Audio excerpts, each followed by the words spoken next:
Donald Trump has promised an expanded immigration crackdown in several large Democratic-led cities as apparent vengeance for No Kings protests against his administration on Saturday that drew millions of people, despite questions over whether the agency in charge of the effort is set to run out of money. In new reporting on Monday, Axios claimed U.S. Immigration and Customs Enforcement (ICE) was $1 billion over budget and set to run out of money in the next 1 to 3 months. The outlet noted that Trump's Big Beautiful Bill directed tens of billions of dollars to ICE over the next 5 years and suggested Trump would direct other government funds to the agency if the bill failed to pass Congress. Trump raised the specter of an expanded immigration crackdown in a lengthy Sunday night post to his Truth Social network, alleging without evidence that the cities had become the core of the Democratic power center by using illegal aliens to expand their voter base.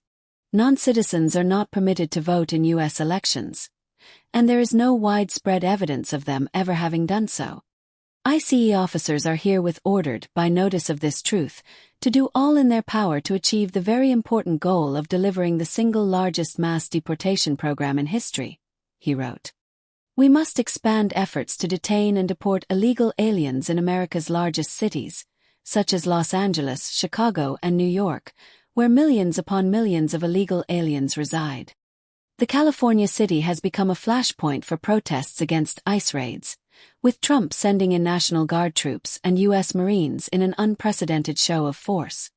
On Saturday, it hosted one of the largest No Kings demonstrations in the country, with an estimated 200,000 in attendance, according to organizers. Trump's stance on immigration has fluctuated wildly in recent days. Last week, his administration ordered ICE to stop workplace immigration enforcement actions unless related to criminal investigations, in the face of growing public backlash to raids perceived to harm industries with a significant proportion of immigrant labor, such as farming and tourism. Our great farmers and people in the hotel and leisure business have been stating that our very aggressive policy on immigration is taking very good long-time workers away from them, with those jobs being almost impossible to replace, Trump wrote Thursday on Truth Social, promising that changes are coming. Sunday's post, however, appeared to reverse his position again. His choice to identify only Democratic-run cities with large immigrant populations, and omit others controlled by or leaning Republican, was notable. His use of the far-right buzzword remigration to describe his administration's deportation agenda is also seen as deliberate. Our federal government will continue to be focused on the remigration of aliens to the places from where they came, and preventing the admission of anyone who undermines the domestic tranquility of the United States, he wrote.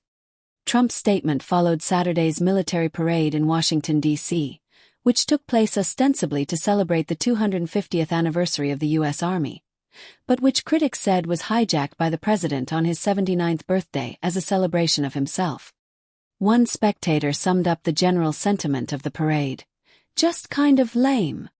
The president was already under pressure for politicizing the military, and his role as commander-in-chief, after his appearance last Tuesday at Fort Bragg, North Carolina, at an event during which a pop-up shop sold Trump merchandise to active-duty soldiers.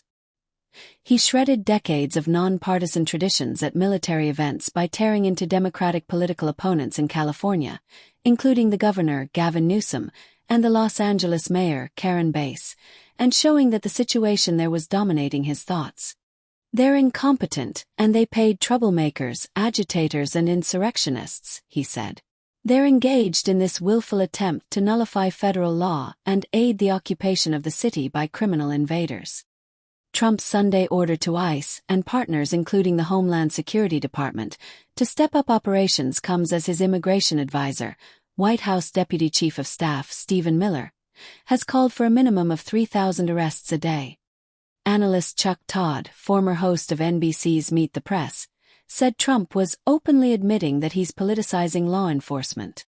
In a post to X, Todd wrote, "This will not help ICE's image because he's asking them to perform a political task. Throw in the decision to shield the red states from law enforcement, and he's clearly hoping to provoke an angry response."